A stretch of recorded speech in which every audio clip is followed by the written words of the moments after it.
அனைவருக்கும் வணக்கம். நம்ம இன்றைக்கி பார்க்க போகிறது என்னென்னா பேக்கெட் பால் சூடு பண்ணாமல் அப்படியே பச்சையாக குடிக்கலாமா, இல்லை அப்படி குடித்தா உடம்புக்கு கெடுதியா?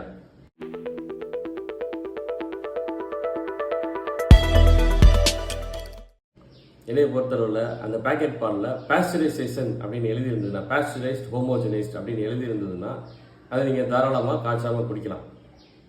For example milk shake, rose milk நீங்கள் எல்லாம் பார்த்துருப்பீங்க, காய்ச்சாமல் நீங்கள் அந்த பாலை யூஸ் பண்ணுவாங்க.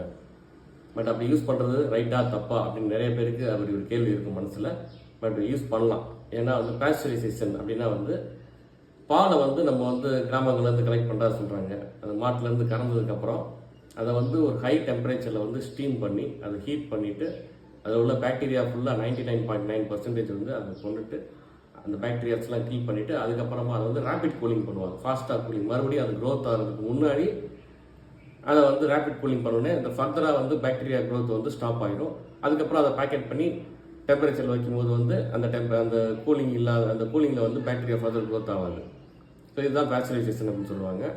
ஸோ அதனால் பாஸ்டரைஸ் பாலுங்கிறது ஆல்ரெடி நமக்கு அது ஒரு பாக்டீரியா, ஏறக்குறைய பாக்டீரியா நீக்கப்பட்ட ஒரு பால் தான். அதனால் தாராளமாக நம்ம அதை கன்சியூம் பண்ணலாம். எந்த விதமான தப்பும் கிடையாது. நம்ம வீட்டில் அதை காய்ச்சி குடிக்கிறதுனால தப்பு கிடையாது. நம்ம ரெஸ்டாரண்ட்ஸ் மாதிரி இடத்துல மில்க் ஷேக்கு, ரோஸ் மில்க்கு, இந்த பால் பொருட்கள் தயாரிக்கும் போது பச்சை பால் யூஸ் பண்ணுவாங்க. அதில் எந்த விதமான தவறும் கிடையாது. ஏன்னா இது ஆல்ரெடி பாஸ்டரைஸ். ஸோ மக்கள் உங்களுக்கு பாஸ்டரைசேஷன் அப்படின்னா என்னன்றது உங்களுக்கு கிளியராக தெரிஞ்சிருக்குன்னு நினைக்கிறேன். ஸோ பேக்கெட் பாலை பச்சையாக கன்சியூம் பண்ணுறதுனால எந்த விதமான தவறும் கிடையாது. அஸ்லாங்க இது ஃப்ரிட்ஜ் டெம்பரேச்சர் மெயின்டைன் ஆகிருந்தது. நன்றி, வணக்கம். நம்ம சேனலை சப்ஸ்கிரைப் பண்ணிக்கிங்க. நம்ம இன்ஸ்டாகிராம் சேனலை ஃபாலோ பண்ணிக்கிங்க.